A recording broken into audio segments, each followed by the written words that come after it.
My grandfather was the principal of East Boston High School, and not only was he the first Jewish principal of a public high school in Boston, he was actually the first non-Irish principal.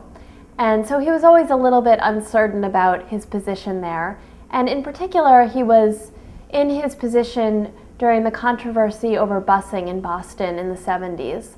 And he was on the more progressive side of things, which didn't make him very popular.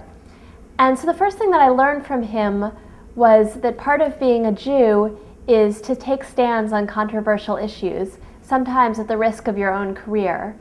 And that part of being Jewish is to take care of the world and to try to make it a better and more just world. The students at East Boston High School were not people from the same economic class as his own children, as my mother and her sisters. They weren't people from his own community, and yet he cared very, very deeply about what sort of education those students got. And the second thing that I learned from him was a real commitment to learning.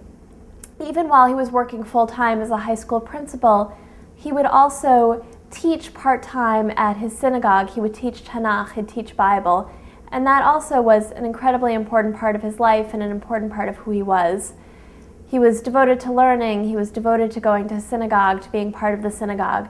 And so I grew up with his example, knowing that these two aspects of Judaism, commitment to the world and commitment to learning and to ritual, are not two separate things, but rather they're all part of what it means to be a Jew. And so I didn't grow up with a sense that social activism and social justice are something separate from ritual, but rather that it's all part of one integrated Judaism.